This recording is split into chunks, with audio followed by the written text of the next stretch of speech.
Hello everyone, this is Tetrafolium, and if you saw my collaboration with Zetz, he just let me record that with a deep-fried microphone, but I managed to fix my settings, and hopefully this doesn't sound like crap. But if you didn't watch that, which I would probably recommend you skip if you don't like that poor audio quality, we're here today to talk about Aerodactyl. So this is a Pokemon that has been rising up in usage throughout the past year. I don't have like a nice graph to show you, but this was a Pokemon that just, I think 2 years ago, was sitting around 12% usage. It's closer to 20% now, so this is kind of insane. That is reflected pretty well in the viability rankings, where Aerodactyl in the most recent VR barely missed out on top 10. But it is definitely a Pokemon that many will argue is a top 10 threat in the metagame. It is definitely one of the more difficult Pokemon to answer, and one of the most pressing Pokemon to have an answer for. So that being said, it's a really good Pokemon. But the comment question has not much to do about this Pokemon. It has more to do with items, because we'll talk a little bit about items as we go forward here. But what I want to know is, what is your favorite item in competitive Pokemon? I mean, Leftovers is a pretty common choice, especially for an ADVer, but I think there are some really interesting ones. Assault Vest comes to mind as a pretty cool item. You're giving up the ability to use status moves, which is a lot of Pokemon's best utility options, but you're getting the extra special defense for compensation, so that's not so bad. Cool little trade-offs like that are always a little fun, and so I guess I would probably say Assault Vest. Not heavy-duty boots, I would not say that item. Folded under no pressure there. So let's talk about speed, which is a Pokemon stat, not an illicit pharmaceutical. It is the most important stat in Pokemon, in my opinion.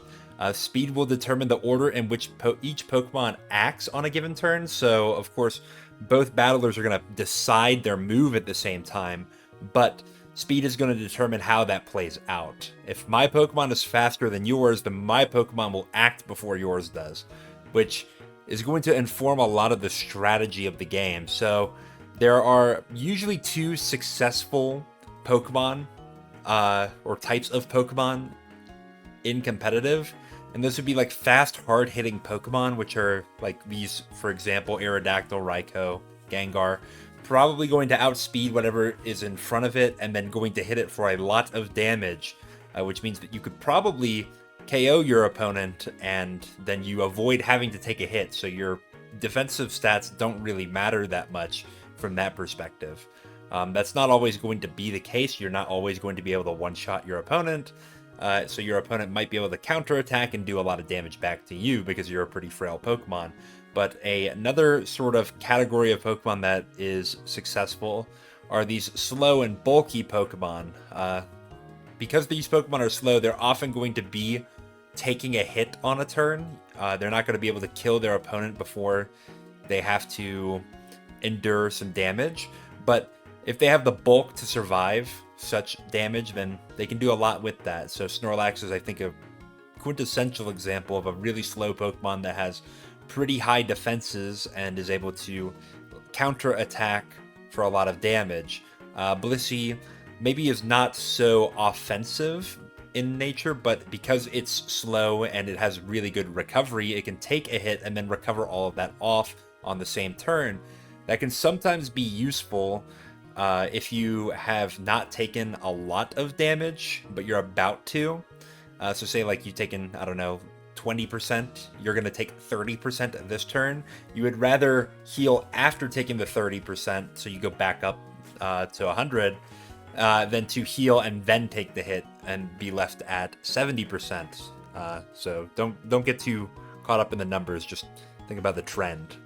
Swampert is a little bit more similar to Snorlax in that it's going to be taking a hit and then dealing damage back. Swampert has an interesting synergy, though, with its ability, Torrent, giving it a boost when it's at lower HP, so you can take a hit, get put into Torrent range, and then deal even more damage back in some cases. So that's kind of a interesting way to look at it.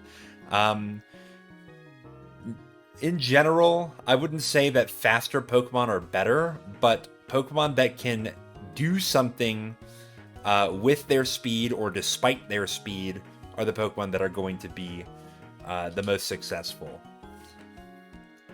So the hierarchy of speed kind of goes like this in ADV. So there's this top tier here.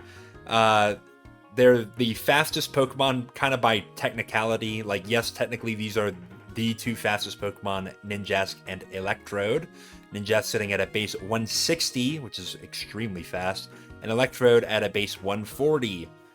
But these Pokemon are pretty rare to see in competitive play, and for the most part, you can kind of ignore their speed tiers, because even if you happen to see them, for the most part, these Pokemon are weak enough that you're going to have a Pokemon that will be able to check them defensively, so you don't really need to worry about the speed. Now, the next tier here is the gold standard. So Aerodactyl and Jolteon are commonly said to be the fastest Pokemon in ADV OU. They are the fastest two Pokemon who are ranked OU, and they are commonly enough seen that I think that it's warranted to keep them in mind when you're talking about speed. I also have Dugtrio here, who is a little bit slower. It's a base 120 Pokemon, but other than these two here and a handful of UUBL Pokemon that hardly ever get played, Dugtrio is the next fastest thing, and it is a very dangerous Pokemon because of its trapping abilities. So,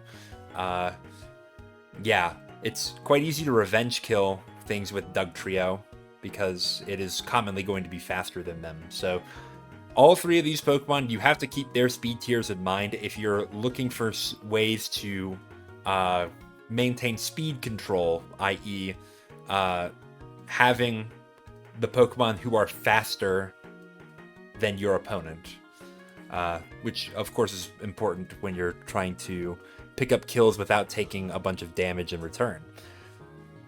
The next tier of Pokemon are Pokemon that I would consider to be fast. That would be anything that is base 100 or higher. With Starmie and Raikou being 115, it's quite good. Gengar being 110, which is nothing to scoff at, and then everything below that line is base 100.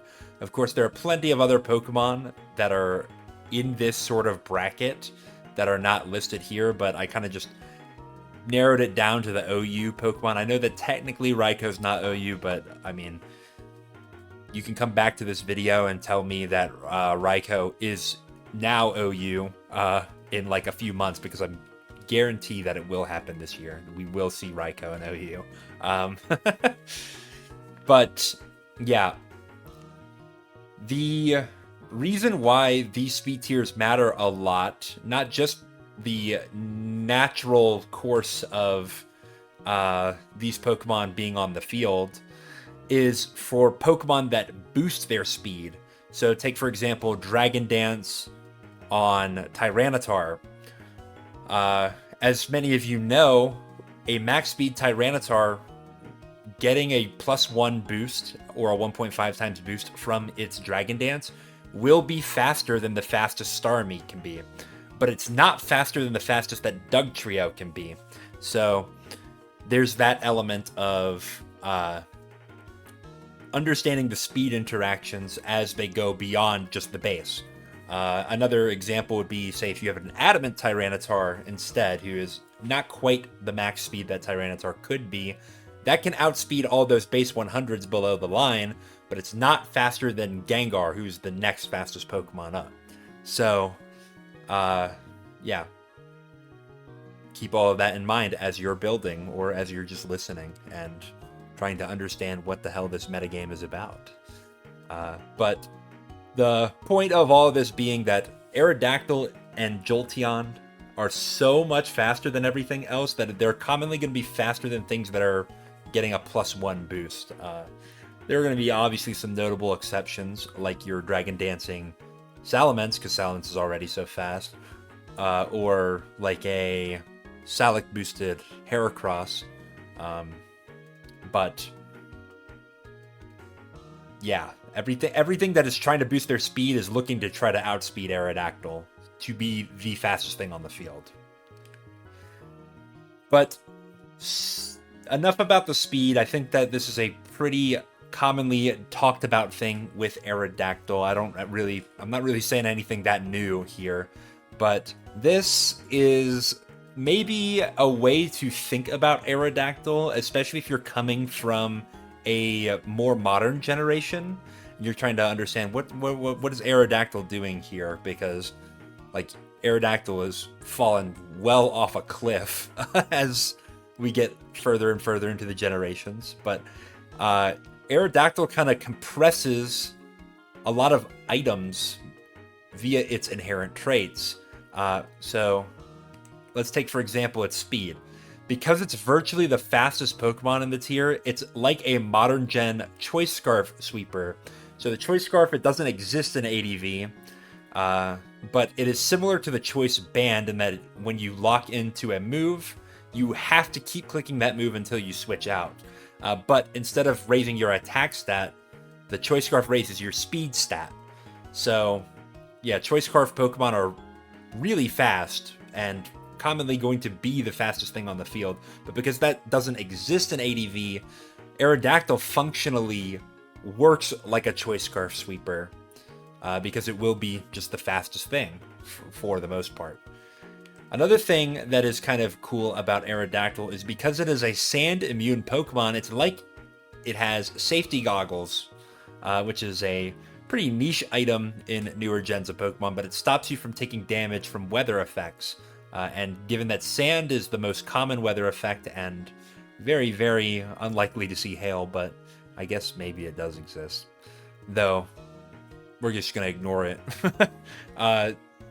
Aerodactyl is kind of like it has the safety goggles. It doesn't take any damage from sand. Or you could even think about it as like it has leftovers. But like if it was a non-sand immune Pokemon. So it's keeping its HP intact, although even better, because you could run leftovers with Aerodactyl if you wanted to and get more healing. Now, I wouldn't recommend that. We'll talk about the sets that I would recommend for Aerodactyl in a bit, but you could even double up on such a thing.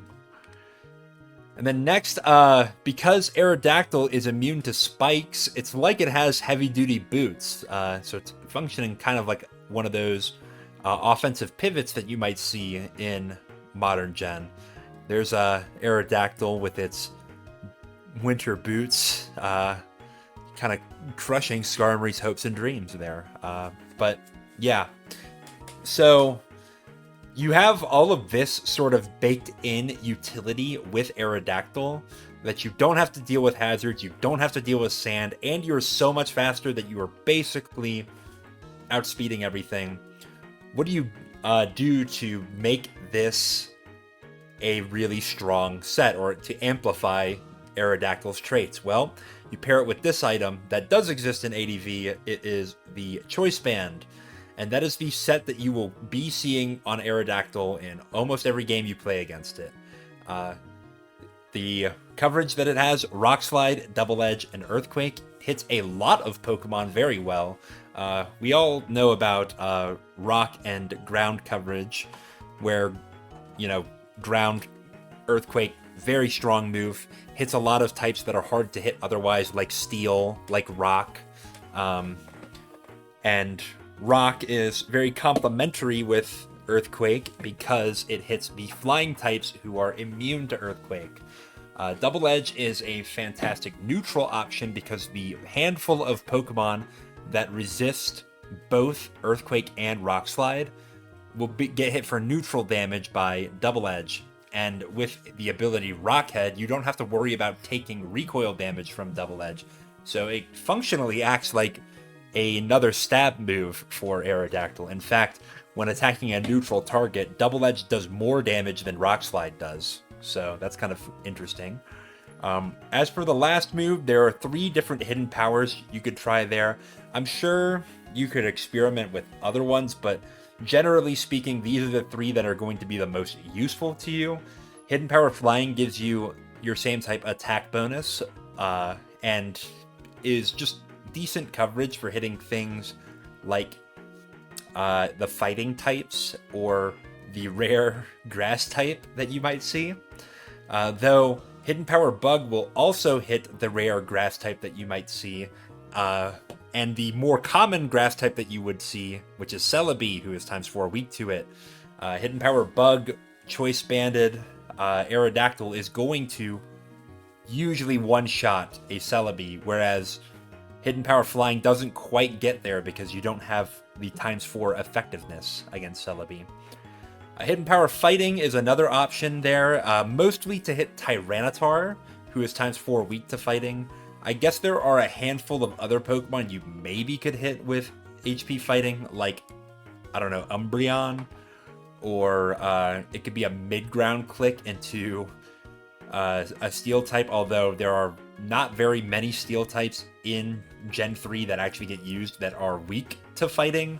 The 2 that come to mind are Magneton and Registeel, but it kind of acts as a little bit of a mid-ground there, so that a Pokemon that would otherwise switch into Earthquake very well might not be able to switch into your Hidden Power Fighting coverage.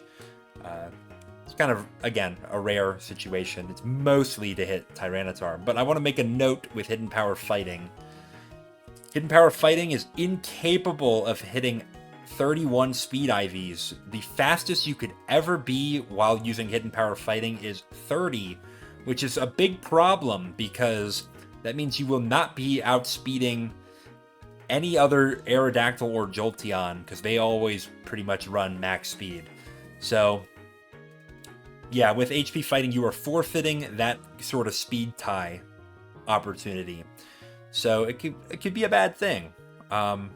Though, I don't know if hitting Tyranitar, or I guess another Pokemon that might be useful to hit is like Snorlax, or even to an extent Blissey.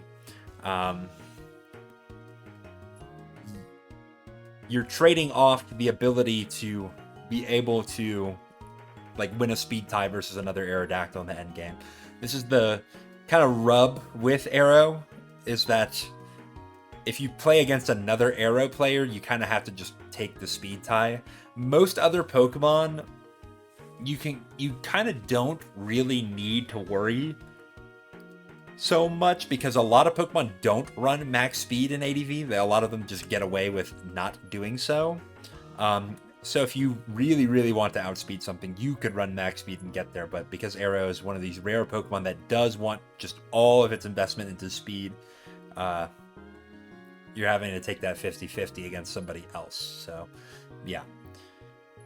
For that reason, I don't think I would recommend Hidden Power Fighting for the most part. And if you are going to do so, then at least, get a little bit more out of your Aerodactyl, reduce the speed EVs a little bit, go down to, say, like, Dugtrio speed tier, which would be, I think it hits 372 at its max, so you can go to 374, I think, because of how rounding works. 373 is not achievable. So, yeah, you could go down there and then put the rest into HP, and that might help you live certain hits.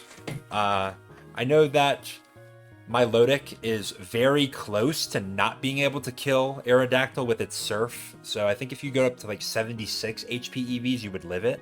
So maybe keep that in mind if you're going to go for Hidden Power Fighting, but again, I wouldn't recommend it. So Rock Resists, which sometimes could be just declared as Aerodactyl counters. But Rock Resists, generally speaking, are Pokemon that resist the Rock type, which, duh. I'm like, that, what do I think, you're an idiot that you didn't know that just by the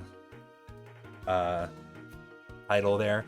But there's a little bit more nuance to it than that. Rock Resists generally are going to be considered Pokemon that are physically defensive and serve well as checks into the common users of Rock-type moves, which sounds like a roundabout way of saying what I said before, but trust me when I say, like, these are the Pokemon that I'm really referring to. I mean, well, okay, some of them are kind of fake, like Steelix and Quagsire and Marowak are not super duper real.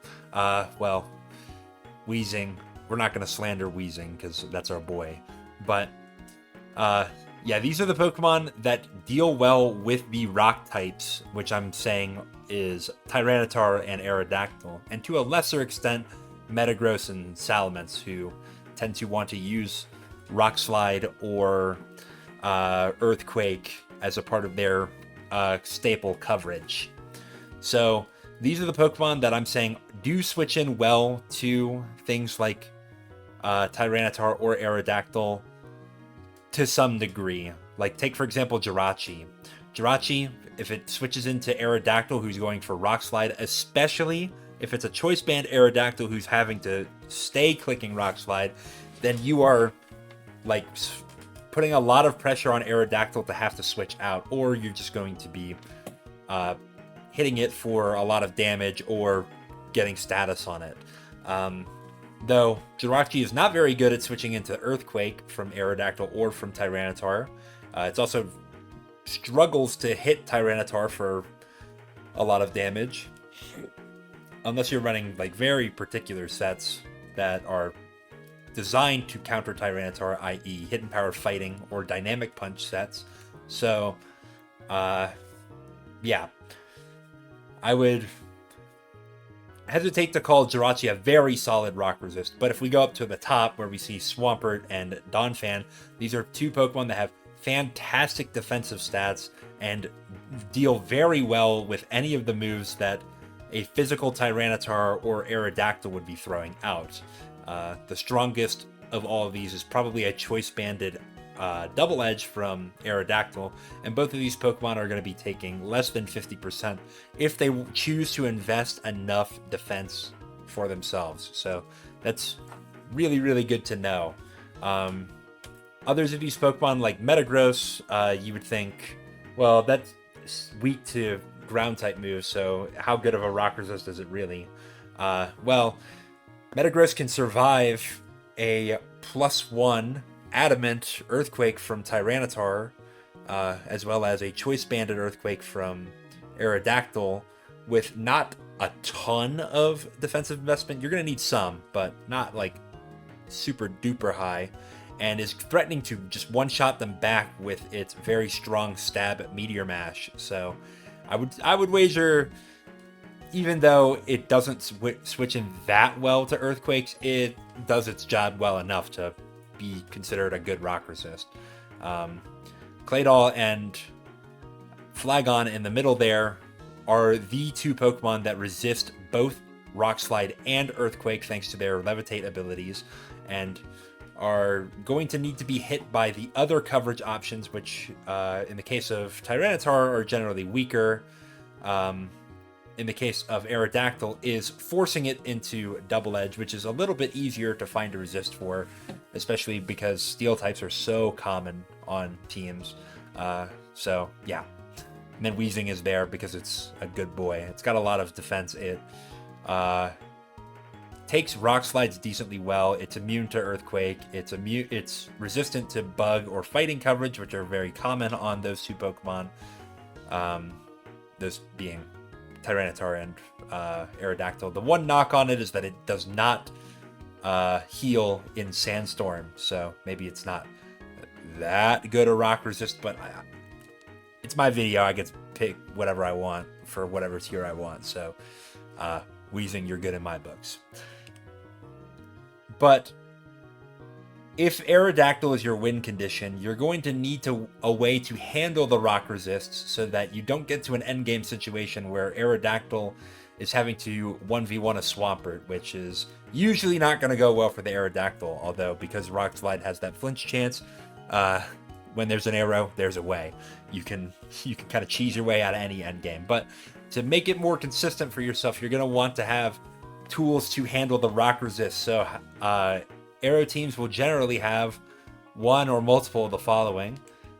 Spikes, which are going to hit a lot of the very sturdy rock resists, particularly Swampert, and put it into range for maybe Aerodactyl to kill it with its Double Edge or its Earthquake. This is not going to be that effective into Pokemon like Flygon, but Flygon really struggles against Skarmory, who is the very common teammate to Aerodactyl for setting up the spikes. So Skarmory can maybe attempt to 1v1 the Flygon before Aerodactyl has to do anything of its own. Though you may want to have some other sort of options for dealing with Aerodactyl, or sorry, with Flygon. The next option here, HP Grass, is not necessarily going to help you deal with Flygon all that well, but Ice coverage, this could easily be HP Ice or Ice Beam, will help you out there. HP Grass is notably very good into the most sturdy rock resist and the most common one in Swampert. And yeah, it's not that hard to slap HP Grass onto a lot of Pokemon. Celebi is a very good example because it gets the same type attack bonus and has a very good special attack stat.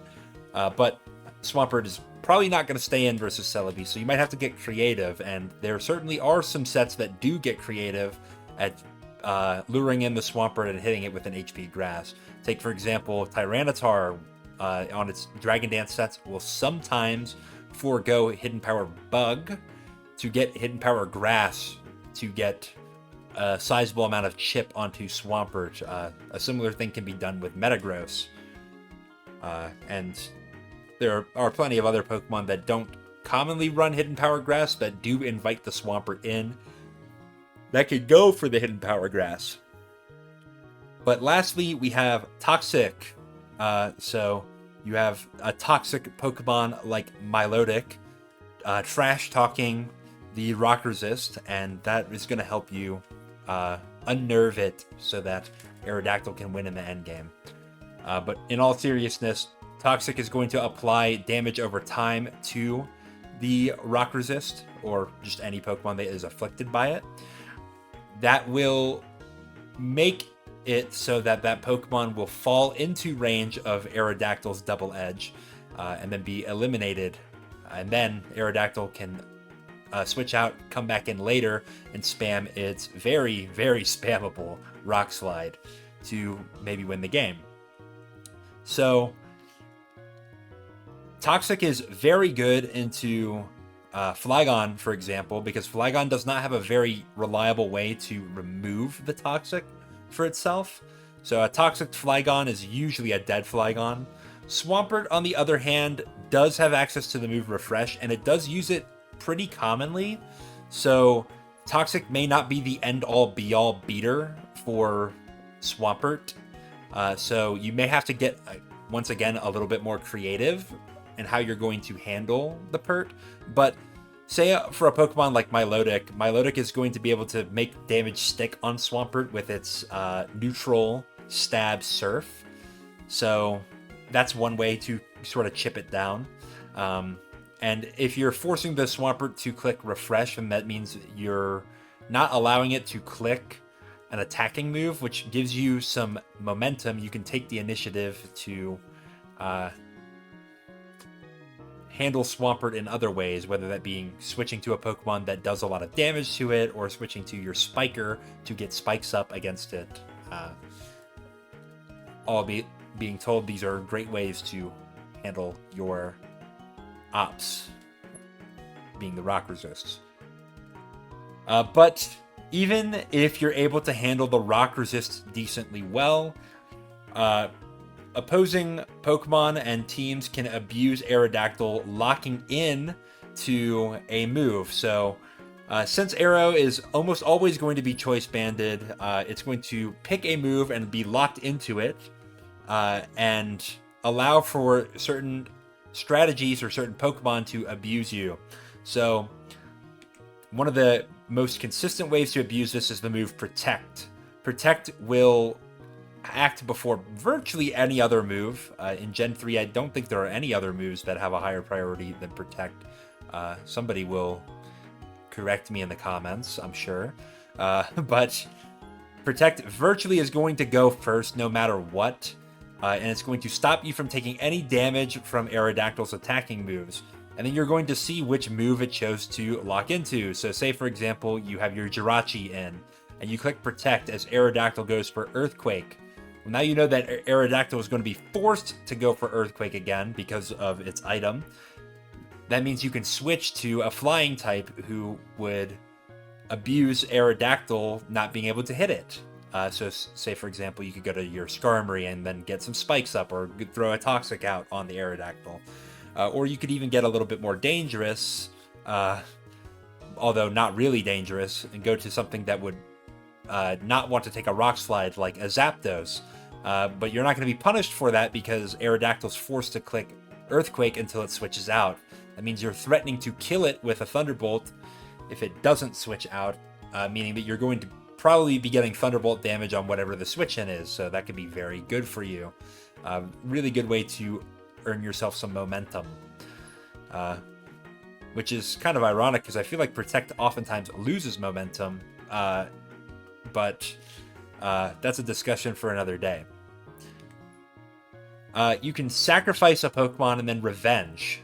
So let's take the example where you have a Charizard in versus the Aerodactyl. Well, Charizard is going to die to a Rock Slide if it hits, so yeah. Leaving the Charizard in will be spelling certain doom for you.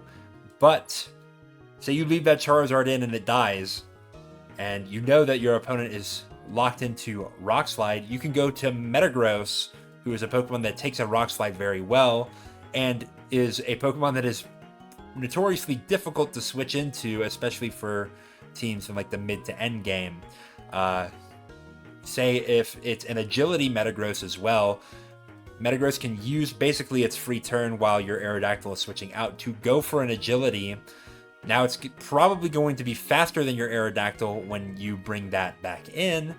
And if Metagross is able to 1v1 whatever your switch-in was, it could be very dangerous and you could lose the game kind of just on the spot in that way.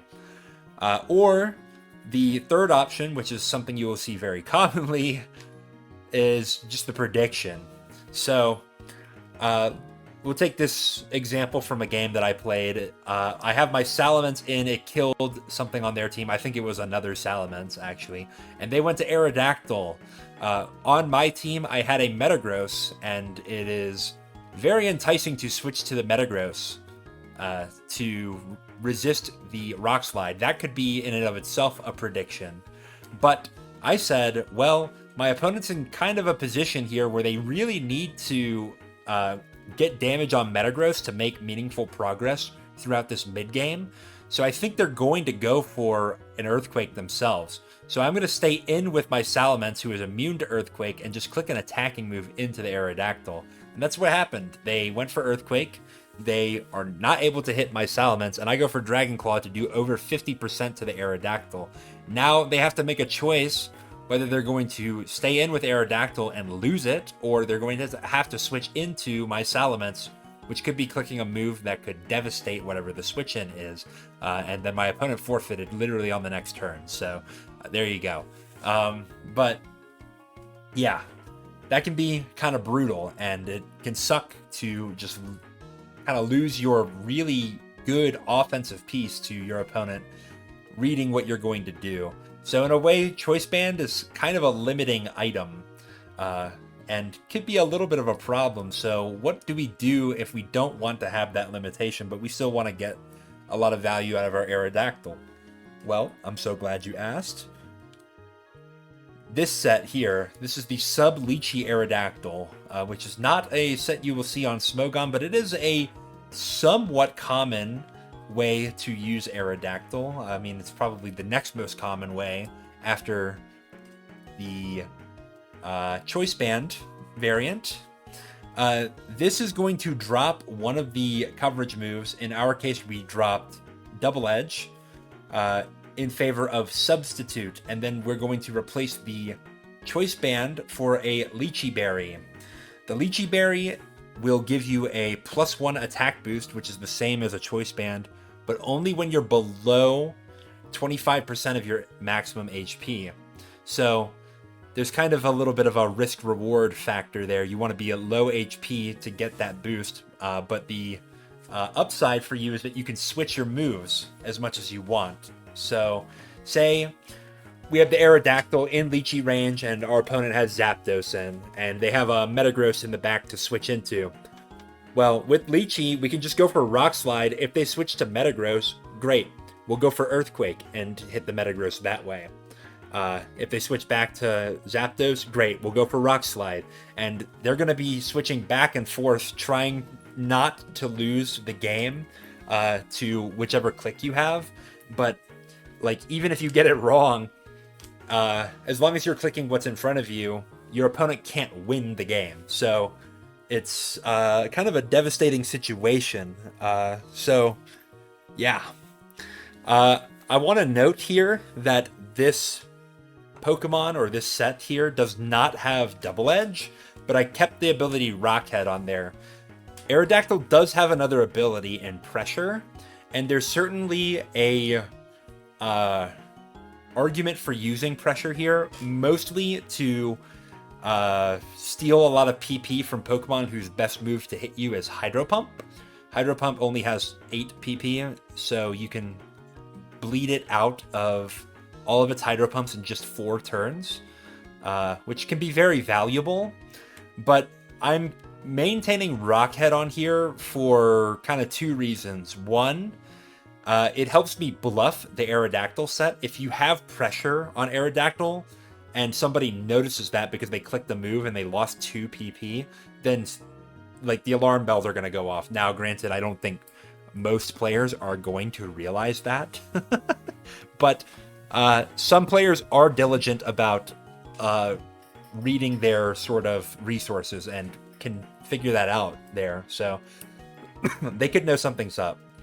The other thing that could be bad with Pressure as your ability is the ability Trace, which is a very uncommon ability, but Porygon 2 does exist and it can switch into Aerodactyl quite well, especially a non-banded one.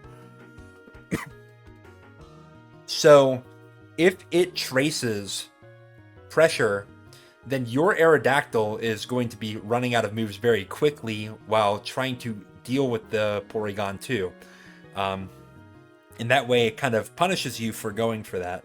But if you keep Rock Head, you'll have double the amounts of clicks into Porygon 2, and if they're trying to like recover loop you out, you could attempt to go for some Rock Slide Flinch Magic, which is what Aerodactyl is so infamously known for in this tier, to win a game anyway, or win the 1v1 anyway against Porygon 2. As for what we're outspeeding, like I said, we're pretty much outspeeding the entire tier. There's not really much to explain about this set. It's very simple. You just want the maximum attack that you can while maintaining max speed. But I will note here the IVs. So this is the only configuration of IVs that will get you HP flying and maximum speed, which is kind of unfortunate. You're literally losing a point in everything else. But you'll notice that I chose to put the 4 EVs in HP. This is a kind of nuanced detail here. And whether you're going to put your 4 EVs in HP or not depends on what you want your Aerodactyl to do. So the move Substitute, and I know if you're not familiar with Ball, this is sounding like a rabbit hole, but you know what? Those of you who are watching my videos, you want to be in a rabbit hole anyway. I know it. I know it.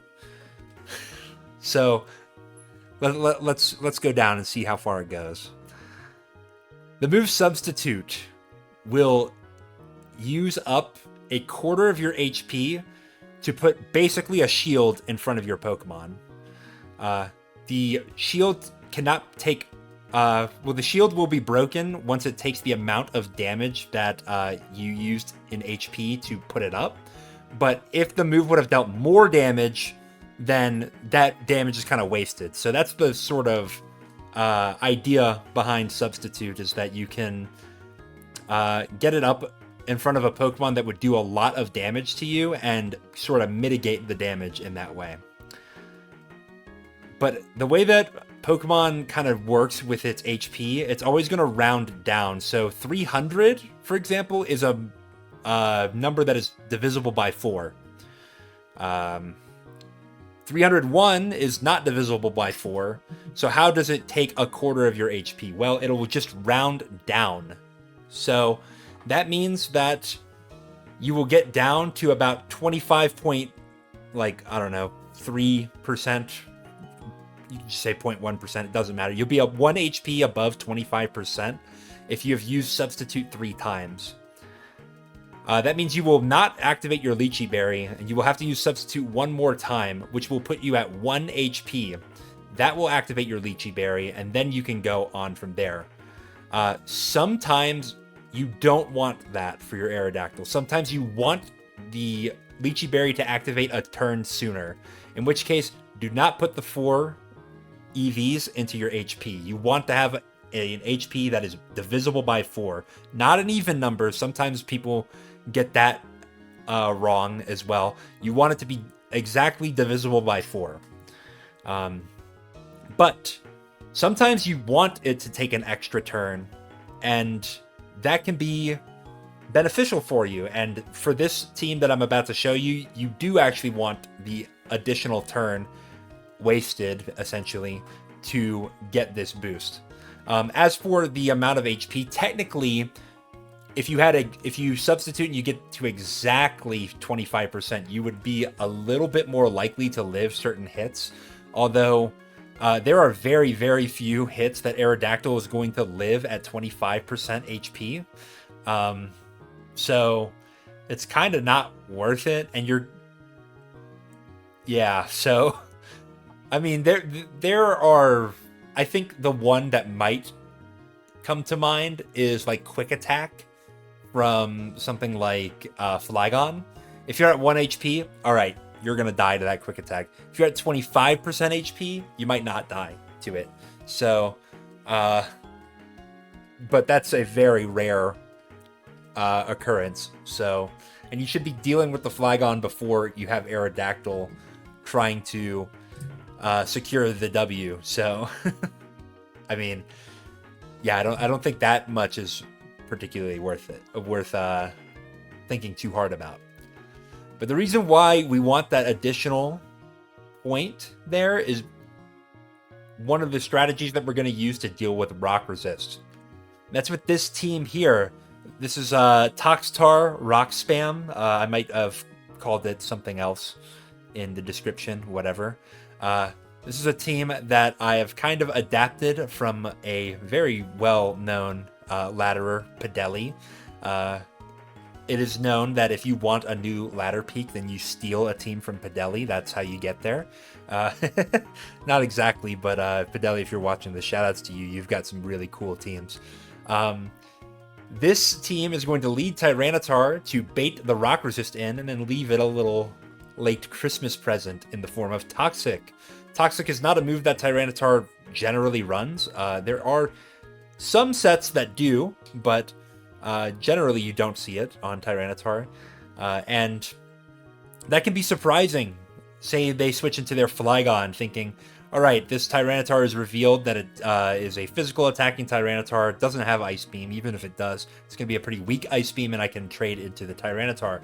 And then you throw a Toxic on it, and it's like, uh-oh. Now my Flygon is on a timer, and it is the primary way that I have to switch into Aerodactyl, who is going to be using Substitute in front of the Toxic Rock Resist, so that the Rock Resist is going to be losing HP over time, while Aerodactyl is getting closer and closer to that Lychee boost. And if you ever switch out, well, now you're having to deal with an Aerodactyl that's behind a Substitute, which is a very bad situation to be in. So we'll hopefully show some replays where such things happen. But I want to note that this team looks very much like another very popular team called El Clasico. In fact, if you switched the Metagross out for a Swampert, then that would be exactly the 6 Pokemon that you would see on El Clasico. And we're going to kind of use that to gain the element of surprise against our opponent. So some of the things that are different about this team as compared to El Clasico is the Zapdos has the move HP Grass rather than HP Ice. So it helps us to remove Swampert, who is going to be the more difficult of the rock resists to handle. Tyranitar, if it gets the Toxic on the Swampert and Swampert does not have the move Refresh, then it's already quite well handled. But Zapdos is kind of the insurance policy that has the move to hit Swampert very well. You can also sort of bluff that you are playing El Clasico, and maybe somebody will go to their Swampert and think that they have really, really good chances to just 1v1 your Zapdos, because that team's Zapdos isn't fantastic at removing Swampert because it doesn't have HP Grass. And then you pop them with the HP Grass, and then they think to themselves, man, I don't understand the metagame anymore. As you win with not quite El Clasico, but they thought it was. So we have Agility Meta to replace the Swampert that is seen on El Clasico to give us an additional win condition. I believe that Padeli's version of this team, which may possibly be the superior version, we'll have to see, has Explosion as the third move on Metagross, or I guess you could say the fourth move on Metagross. I am opting instead for Rock Slide to give us a little bit more efficacy into things like Zapdos and Moltres and Charizard without having to necessarily rely on Aerodactyl to get there. Now, the trade-off is like things like Snorlax could be a problem for us, but hopefully we will be able to keep our resources well enough to beat Snorlax without having to resort to Metagross exploding on it. But if you're finding that the Rock Slide from Metagross is not that valuable for you, then you can certainly go for Explosion instead. And I think that's a fine way to do it.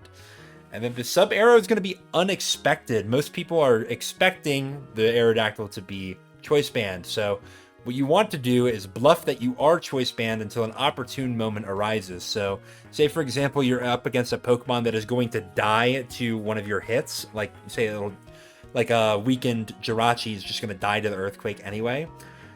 Don't jump the gun and go for Substitute and reveal, oh, this is an Aerodactyl that doesn't have a very strong attacking move out the gate. Just take the kill on Jirachi, let them think that you're Choice Banded, and then reverse your fortune later. That's going to do it for the sort of presentation portion of this video. Now we're going to get into the replays. So, shout outs to Pokemon Black and White. We're going to be listening to the OST of that as we're going on. That was Relic Castle. This is, well, you should recognize this if you play Showdown.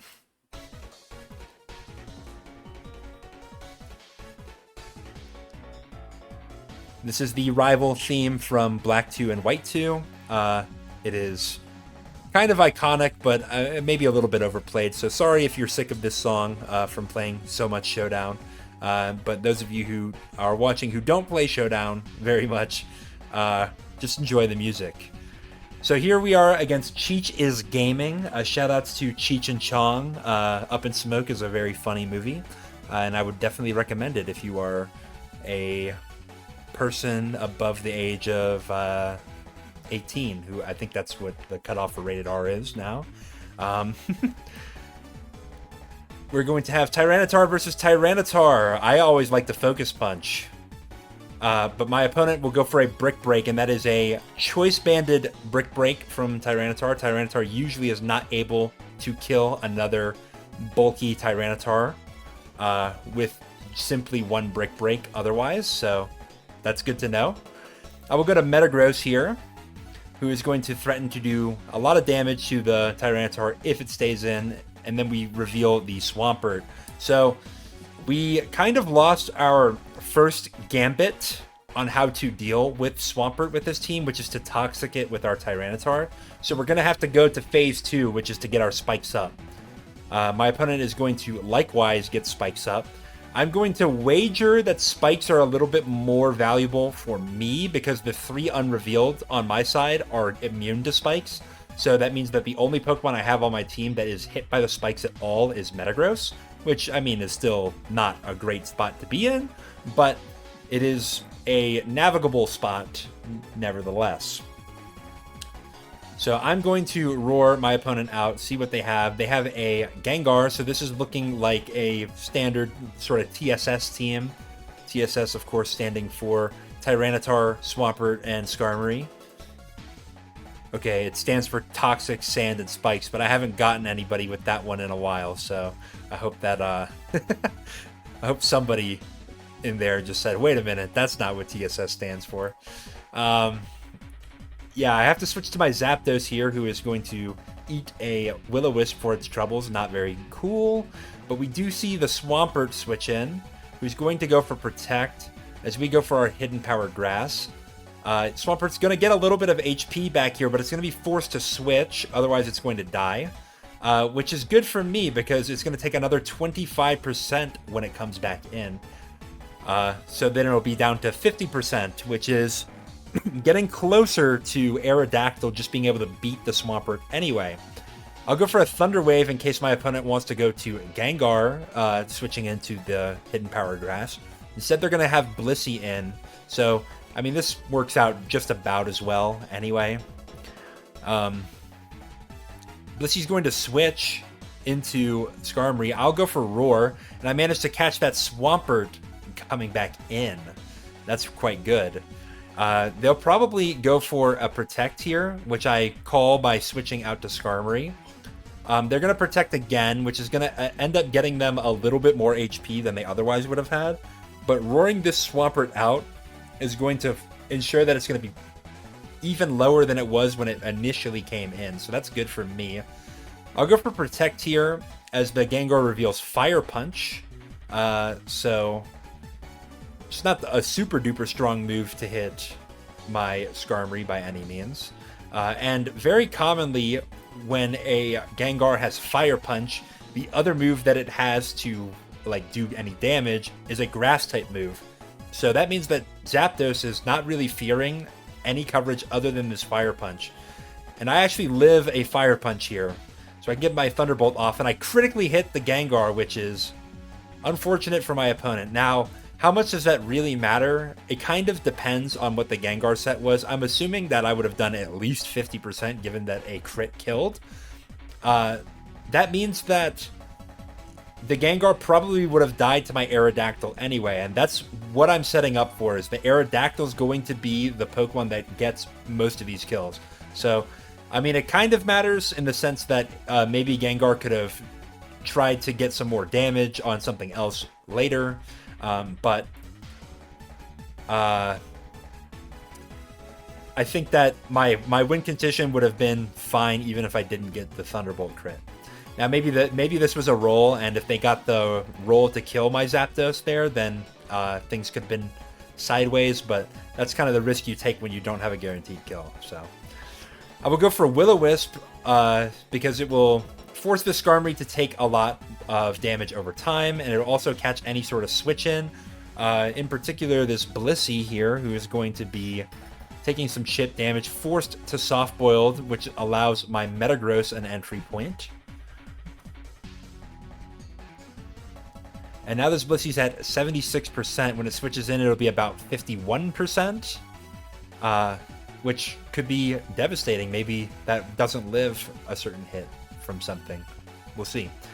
I go for Rock Slide on the Skarmory, fishing for the flinch. If I get it, then my Metagross gets a little bit more HP back, so that's good. Although I get roared out into my Gengar, so I'm just going to do the same sort of sequence here where I go for a Will-O-Wisp. Blissey's going to come in, going to go back down to 38%, forced to Soft Boiled here as I will go to Metagross. My Metagross is taking some damage over time here from these spikes, but I'm going to be forcing some damage onto Skarmory as well, so that could be good. My opponent is going to break the sequence, though, by going to Starmie, who takes the Meteor Mash quite well. I'm going to switch to Gengar to not allow my opponent to spin the spikes away, as they astutely go for a Thunder Wave. But then they're going to stay in and Surf as I get fully paralyzed, and I'm not able to kill the Starmie with a Thunderbolt, so pretty lucky for my opponent. I guess maybe that's... we can call that even for what happened with that Zapdos earlier. I'm going to get surfed again here, and I'm going to have a very low Gengar who's not going to be able to do much of anything else in this game. But the Swampert is in, and I feel like I can stop it from getting too much value here by going to Skarmory. I get critically hit by the Surf there as I roar the Swampert out into Tyranitar, which is not a fantastic place for me to be in. I'm going to stay in and roar the Tyranitar anyway here, because I don't want to lose to Dragon Dance. And if I can force the Tyranitar to switch into Spikes one more time, then it's going to die to Earthquake from my Aerodactyl. Given that I don't quite kill with Aerodactyl, I'm going to go to Metagross here, and I'm threatening to do a lot of damage to that Tyranitar, who is Choice Banded, so it's locked into Rock Slide. It could not have gone for Earthquake to kill my Metagross, so this is why it's good to know these sort of calcs here, right? That my Tyranitar would have always lived a Brick Break unless the Tyranitar was Choice Banded, right? I'm going to continue the sequence with the Metagross, trying to get a little bit more damage onto the Skarmory, bit by bit. Don't get any flinches here. And then finally, I'm roared into the Aerodactyl here, who I'm going to go for a substitute with, predicting the Protect turn. This allows me to get my Rock Slide off, and if I get a flinch there, I will be able to force a little bit of extra damage on the Skarmory. Predicting that my opponent will go for Protect there, I'm going to go for Hidden Power Flying just to save some power points on my Rock Slide. If I get another flinch there, I'm in a great spot. I do not, so I will be in with my Metagross here. And my opponent's just going to switch to Swampert, who takes a Rock Slide decently well. This is a pretty low HP Swampert, though. Earthquake might be able to finish it off here, which I'm going to go for. I am not quite as close as I thought I would be, so that kind of sucks. I'll go for Meteor Mash, though, in case my opponent wants to switch to Skarmory to try to get some cheeky chip healing. Bleh. Though, we're kind of fine here. My opponent, because they're a Choice Banded Tyranitar, I feel like the only moves that they can really click to kill my Metagross at this stage are Brick Break or Earthquake, which means that I can get my Gengar in on one of those two moves, which it will be immune to Earthquake, which is great. Then I can go for a Thunderbolt to hit whatever is coming in. I get full parried. Doesn't matter, though, because my opponent went for Roar against my Gengar, and I managed to not be full parried there. And then Blissey comes in. Blissey will want to click Soft Boiled here, so I'm going to Explode, which will put it at 20%, which means Aerodactyl can come in. It will get a kill on a 20% Blissey. And if my opponent switched the Blissey out, they would have to switch it back in and die. And yeah, Earthquake is going to finish off the Tyranitar. My opponent said, "You got lucky," at the end of that, which I think is really funny because, I mean, yes, the Zapdos getting the Gengar was pretty lucky, in the sense that this Gengar maybe could have done something else later in this game. But, I mean, count how many turns my Gengar got fully paralyzed. I don't recall all the other luck that did not go in my favor. I think I missed a Will-O-Wisp. Did I? I don't remember. But I think the luck kind of evened out, and I think I would have won either way. So, Cheech's Gaming, if you're watching this, you can't see, but I was sticking my tongue out at you. Yeah, I'm a very mature gamer, and I'm very serious. Let's get into the next game. a Metagross lead, so I don't really want to stay in with my Tyranitar, and I will switch to Skarmory. So Choice Banded Metagross could have went for Explosion there and killed my whole Skarmory, but I think that's okay. A sort of tenet of the Team El Clasico is you want all the rock resists to die so that Aerodactyl can win the game. And that's very similar for this team. So if Metagross is going to blow itself up on turn 1, well, that's just one less thing for Aerodactyl to have to break through. So that's fine with me. Instead, my opponent is going to go for Agility. Agility Metagross is very uncommon in the lead slot, but it's very good when you switch into your Skarmory, who can just get a Spike Up in its face.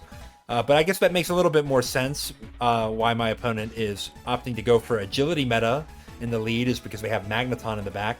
That's fine by me, though. I got my 1 Spike. That's plenty good enough for a lot of teams that are using Magneton.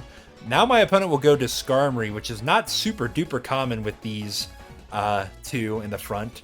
You're stacking up all the Steel types, which is kind of good in some ways because you have a lot of normal resists, for example, but it's also bad in some ways because you have a lot of fire weaks, so that's not great. I will go for Focus Punch as my opponent misses a Toxic. So pretty fortunate for me. I'm just going to Focus Punch again as my opponent goes for Protect. All right, that's fine. I'm going to Focus Punch again. My opponent will have to show me that they have something to stop me from just Focus Punching. I'm going to switch to Gengar here, predicting my opponent to want to go for Protect.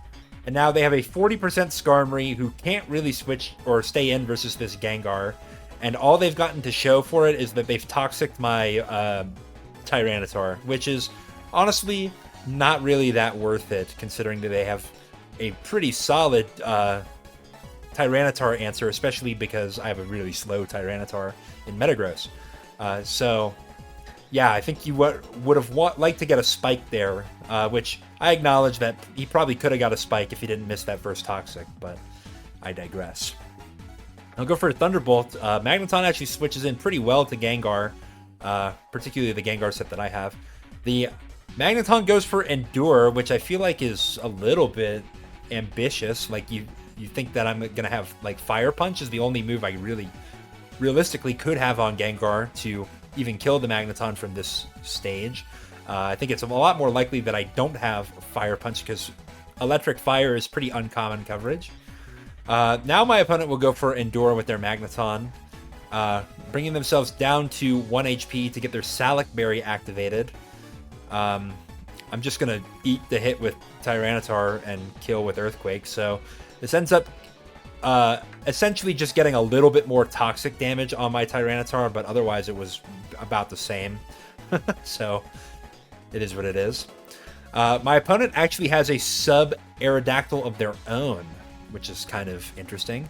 But they're just going to substitute away, and they've lost 50% on their Aerodactyl into 3 unrevealed Pokemon here.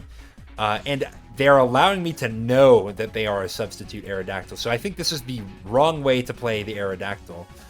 You shouldn't be going for it right away there. They could have killed my Tyranitar with an Earthquake, and then like baited me to switch into something like my Gengar, and then had a little bit more of a predictable line from there. But now they're just going to kind of let my Metagross come in, because I'm not scared of an Earthquake from an unboosted Aerodactyl. And I managed to get a Raise, and then I will go for my Agility to be faster than Aerodactyl. And then they critically hit me, which definitely mattered because I certainly would have lived. Which is, I'm saying with no sense of irony, I definitely live a non-crit Earthquake. So I say well played in the chat because I respect my opponent very dearly. I can get a little bit tilted at times. My opponent says that was messed up, which, all right, I'll accept your apology there. I get hit for Rock Slide, which brings me down to 7% as I go for Ice Punch to finish them off. And this Gengar has the Lord EVs because I literally live Sandstorm with 1 HP. So that was calculated, in fact. So that's quite good for me. That means I can get some chip damage on this Metagross, who's going for agility. Could be dangerous, but I still have a trick up my sleeve, which is Zapdos, who takes any hit from Metagross other than, well, I mean, it can take a Rock Slide. I just need to not get flinched. But my opponent's going to blow up in my face, which I think is fine with me because I can go to my Aerodactyl, who is going to substitute in the face of this Skarmory, who's going for Toxic. Thought that they would just win the game off of that, but unfortunately, this Aerodactyl's got other plans. Now, if this is a Toxic Protect Skarmory, chances are they don't have a move that can even break this substitute. So they're going to go for Spikes, which does absolutely nothing, right? Because I don't have any other Pokemon to switch into. But they just don't have any way to like stop this Aerodactyl. So they're just going to sack it here. It being their Skarmory, of course. And then I'm going to be an Aerodactyl behind a sub versus 2 unrevealed, which could be good for me, depending on what it is. If there's a Swampert here, then I'm probably losing this game. But with the Pokemon that they've revealed so far, I feel like they kind of don't want a Swampert because then they're extremely weak to a Zapdos. In fact, they're going to reveal a Tyranitar, which I can 2-hit KO with Earthquake, depending on what the set is. And I managed to do so. And then they reveal Lastmont Heracross. Well, I have the move Hidden Power Flying, which I could just click here to win the game. But I'm just going to go for Substitute a little bit unnecessarily there. Still unnecessary here. Could be funny, though, if they miss. And they do miss, so it's funny. And then I'll just go for Hidden Power Flying and finish off the game. So, kind of unnecessary by me, but you know what? When bad hacks happens to your Metagross there, sometimes you get tilted and make unnecessary plays just to send a message. And a message well sent there. And honestly, it kind of worked out because the featured Pokemon, like, kind of smoked that end game. So, like, yeah, as you saw there, I didn't really need the Leechy boost, but the fact that I was able to substitute in front of a Skarmory that had no attacking moves, and then protect myself from a hit from this Tyranitar, allowing me to pick up the 2-hit KO on it, was really good. Any other Aerodactyl set would not have won that game there. So, yeah, it's kind of awesome. Next game, we're up against TSTTC v SmackDown versus Raw. Cool name. Tyranitar versus Tyranitar. I'm just going to go for Focus Punch. My opponent's going to switch to Flygon, who's going to take a chunk of damage there. That's good. We've lured in the Rock Resist. I could, at this stage, go for my Toxic to hit the Flygon, but I instead will use this opportunity to get my Spikes up, because if this is a matchup where Spikes are going to be useful for me, then that's really good. With the Skarmory revealed, I'm starting to think that maybe the Spikes was not the best play, because this looks like a Superman team with the 3 here. So this Tyranitar might be one of the only Pokemon on the team that even gets hit by the Spikes, so that might not be great. I'm going to position myself so that Gengar is in front of the Skarmory. And I'm going to go for a Will-O-Wisp. Could be good. This Tyranitar here could be a Pursuit-tar, which could be bad for me, but I'm willing to at least coax it out, because Tyranitar is another Pokemon that is, it's not really a Rock Resist per se, but it's a Pokemon that doesn't die in one hit to Aerodactyl, even if I'm at +1, so I do want to get some damage on it at the very least. We're going to see the Moltres come in here to the Gengar, trying to get a Will-O-Wisp on it. I feel like that was a really, really risky play for no reason. I think my opponent, and this may be a function of they think they know what my team is.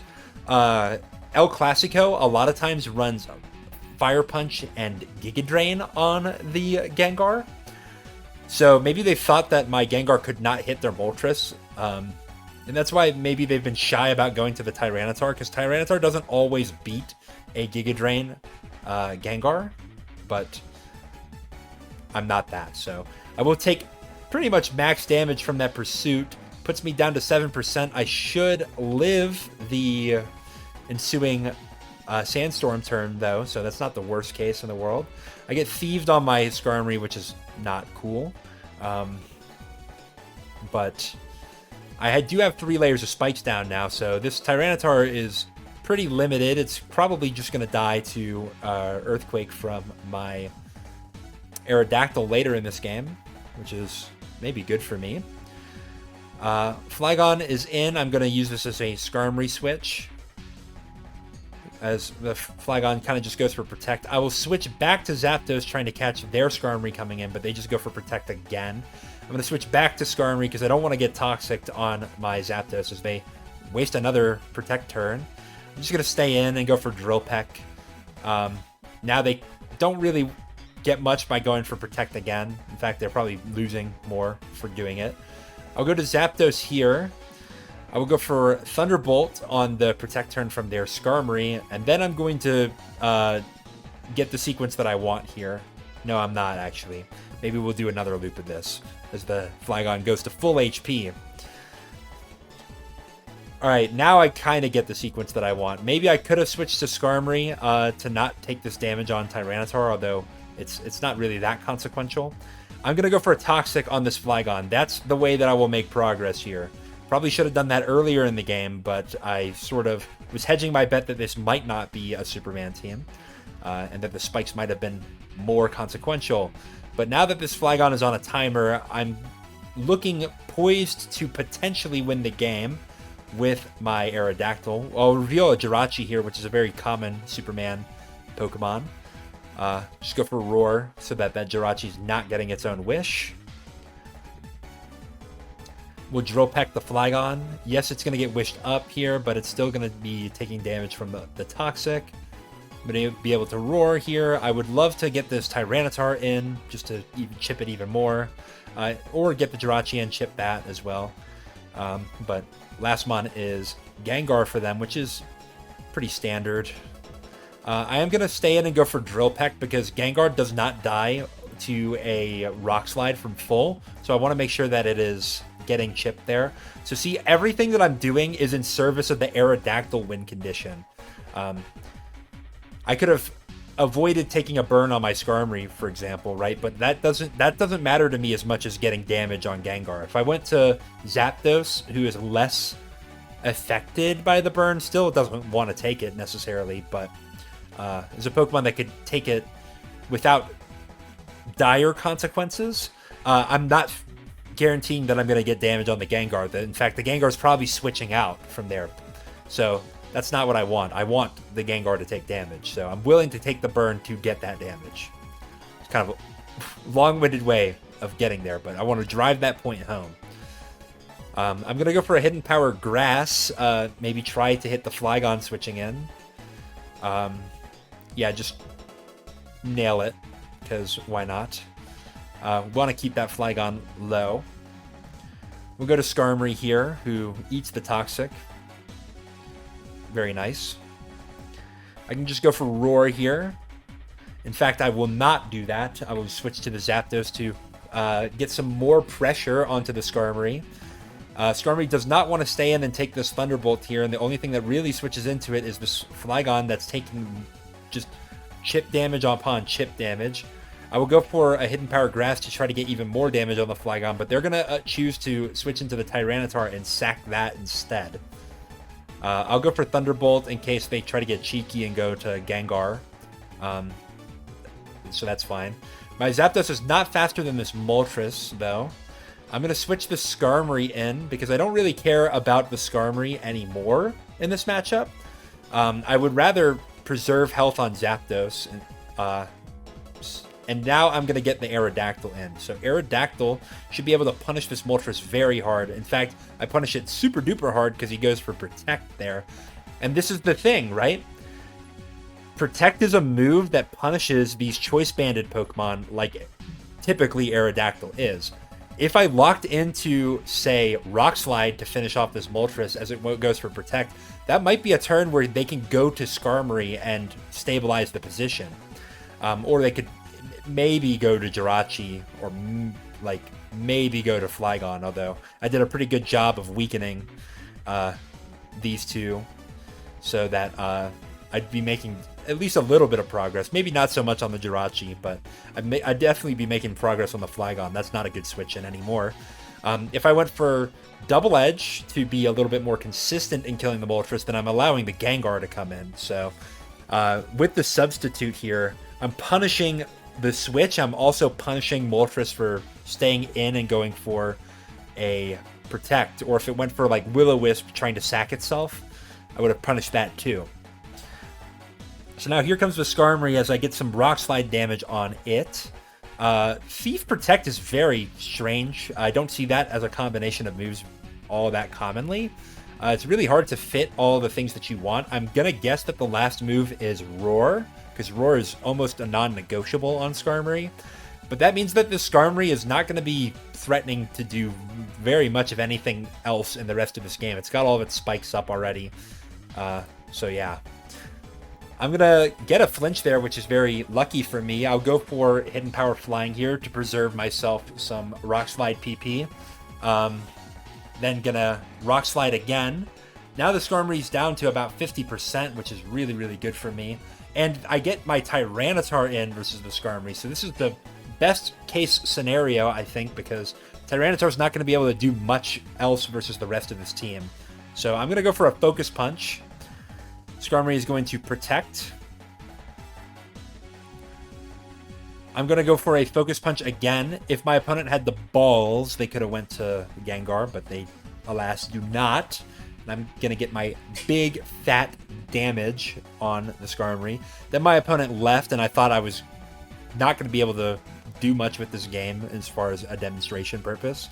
I mean, I kind of already got the key turn that I needed with the Aerodactyl versus that Protect Moltres, but, you know, it always feels better to finish out the game, you know? I will go for a Agility as that Skarmory went for Protect. They could have stayed in with the Skarmory and went for a Roar. I don't think I would have killed them off the rip, but they're going to instead sacrifice that Flygon, which is wasn't really going to do much else in this matchup. So that they can get the Skarmory in, get the Roar turn with a little bit more HP intact.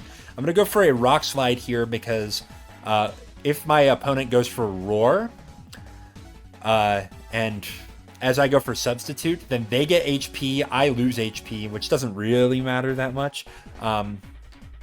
And then I'm into something that may not be as threatening to Skarmory. Like, say, if I get Metagross roared back in, then that could be bad.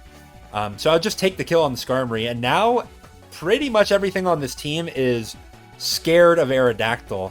I'm going to opt to sacrifice my Tyranitar here so that I can get Zapdos in to maybe get a little bit more value out of Zapdos before I go for the substitute down and win the game that way with my Aerodactyl. My opponent will go to Jirachi here, which is the wrong play. You're supposed to sack Moltres there. And then they forfeit, which is a little bit unfortunate because I wanted to get a little bit of an Aerodactyl endgame there. But had they sacked the Moltres like they were supposed to, they would have gotten into Jirachi, been able to maybe wish themselves back up. I go to Metagross, try to force a little bit more damage, and eventually we'll get the Aerodactyl in. I can substitute down with that, kill off the Gengar. The Jirachi's going to come back in at low health. If I'm at +1, Earthquake super duper gonna kill. So yeah, I mean I was in a pretty dominant position there either way, but my opponent will, I guess, end it early. Oh well. I showed what I needed to show with the Aerodactyl in that game. And then we're up against a gamer, ADV all day, who is at 1696. Congratulations. But this is a Tetrafolium video, and this is the replay section, so you know something bad's about to happen here. I do know who this gamer is, and I do know, spoiler alert, that they do hit 1700 by the time that I'm recording this, so congratulations to you. We hope to see you in King of the Hill. But we're not here to talk about that right now. We're here to talk about this game. So here's Tyranitar versus a Salamence lead. Ooh, the most BKC whatever lead that you can think of. And I do what I'm supposed to do, which is go to Skarmory. He does what he's supposed to do, which is to go to a Rock Resist or Skarmory. Doesn't seem to have Skarmory, though. I'm going to go to Gengar to spin block this Fortress and also threaten a Will-O-Wisp. I get the Will-O-Wisp off. Very, very nice for me, but my opponent gets the Zap Cannon in return, so it kind of evens out. All right, that's all jokes there. Obviously, neither of those things happened. Gengar versus Tyranitar. So, with Fortress, very, very commonly, this Tyranitar is going to be Pursuit. I'm just going to switch anyway, because my opponent goes for Crunch. And I believe that they thought, once again, that I was El Clasico with a Giga Drain Gengar. And the sort of line with that is that Gengar will stay in and go for Giga Drain as Tyranitar goes for Pursuit. Pursuit's not going to do enough damage, and Giga Drain's going to do a hefty chunk to Tyranitar. And then there's a 50-50 going on the next turn. If they go for Pursuit, and I stay in and Giga Drain, well then my Gengar's actually going to kill their Tyranitar on the subsequent turn, and they're not going to be able to kill me with their Pursuit. Or they could go for Crunch, but if they go for Crunch, I could switch my Gengar out and then win the turn later. I'm going to bypass all of that. I'm just going to accept that if they have, if they went for Pursuit there, then I'm going to be a very low health Gengar. But they didn't. They went for Crunch. So I was able to get my Metagross in here. And Metagross is going to be faster, so I can threaten with a fat Meteor Mash. Instead, I'm going to go for Earthquake to catch either Fortress or Swampert switching in. And then I'm going to get my Zapdos in, which covers the switch to Fortress decently well, because Thunderbolt does a lot. 52%. My opponent will get one spike up. That's not the end of the world for me, because I sort of navigate multiple spikes pretty well with this team. Gonna get a Thunderbolt on Blissey, which is not that consequential, but I am gonna get Thunder Waved on my Skarmory for my troubles. Not the worst case scenario, though. I am gonna get my Tyranitar in as Blissey goes for a Wish. I'm gonna go for Focus Punch. All right, they kind of catch that. Call me out there.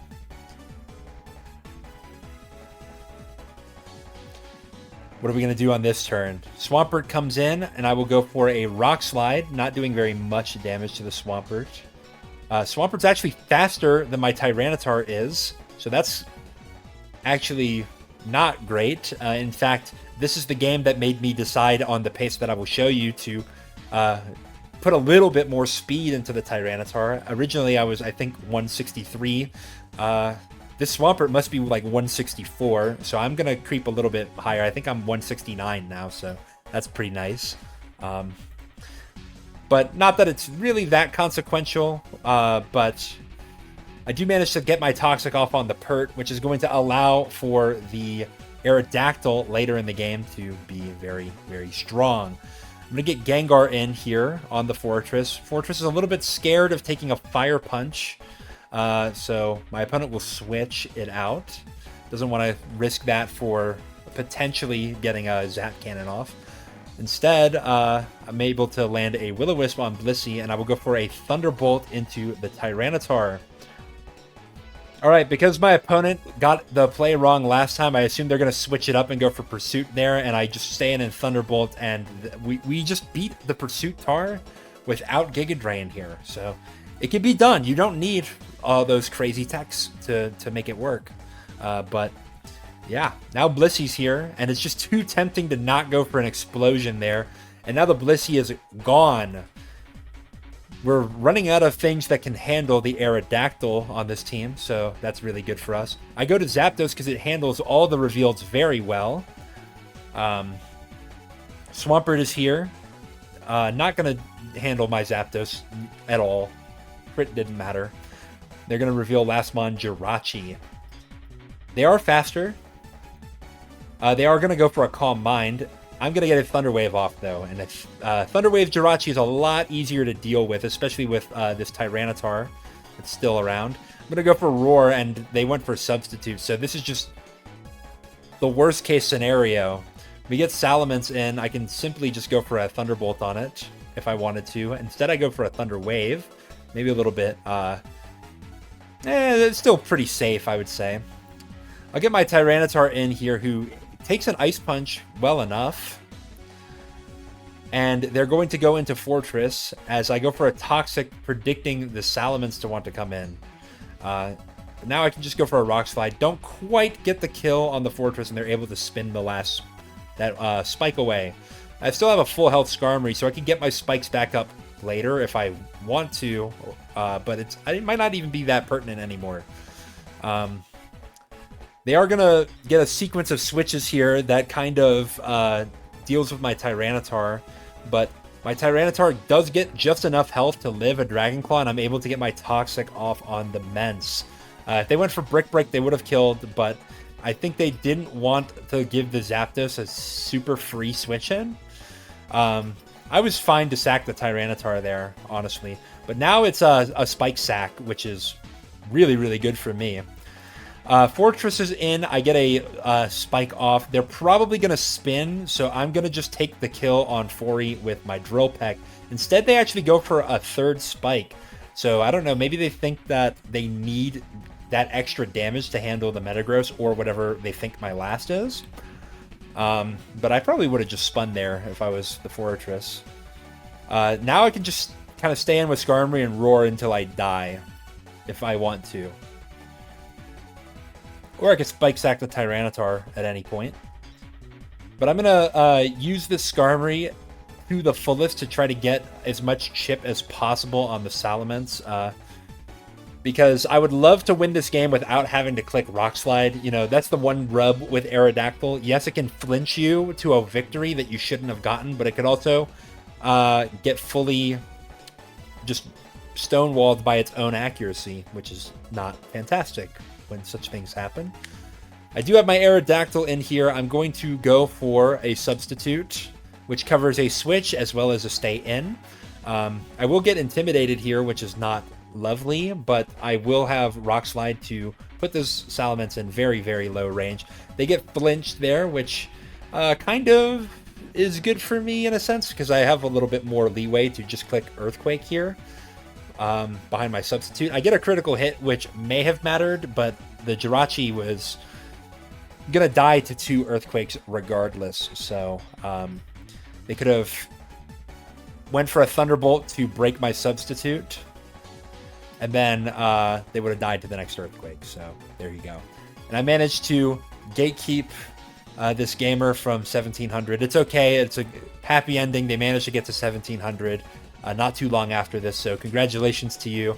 I look forward to playing against you. You know who you are. In future endeavors, perhaps maybe Mushi League, unless we end up on the same team, which would also be cool. But that's going to do it for this video. This Aerodactyl set is really fun, and I think this team in general is really fun. It's very similar to El Clasico, so if you're familiar with that, then I would recommend giving this sort of variation on that style a try to see how you like it. If you want to change around some of the moves or the EVs, that's fine as well. The Skarmory could have Toxic, which could maybe help you out versus things like, say, a defensive Flygon. It could help you out against other, like bulky waters as well. If you can manage to land the Toxic with Skarmory onto Swampert, that can help you, so you don't need Tyranitar to do it. So just some things to think about. If you want Explosion on Metagross, I think that's also a fine play. And if you want Double Edge on Aerodactyl instead of Hidden Power, that's also a potential play. I will say Hidden Power Flying is very instrumental to not losing to say like Heracross that's going crazy on you. It could still be a problem if it substitutes down, gets to its Salic, and is faster than your entire team, and is not quite dead to the Sandstorm yet. But you have to navigate that one. But yeah, this is fun team. Try it out. Do not use this as an excuse to replace your choice banded Aerodactyl with the sub-lechi variant. They are not one-to-one. You lose so much power from not being choice banded, and that it can be really brutal. And also, like, this Aerodactyl is very abusable by rock resists that you are not able to manage, and as well as what I would call pseudo rock resists, which are Pokemon that aren't hit for super effective by either Rock Slide or Earthquake, and have means to kind of stall out the Aerodactyl. The classic example is Milotic. Milotic can kind of just recover spam against this Aerodactyl and force it to switch, which is not cool for the Aero. All that being said, I hope you enjoy the team. I hope you enjoyed the video. I hope that this channel continues to grow. And I hope that Zets gets what's coming to him.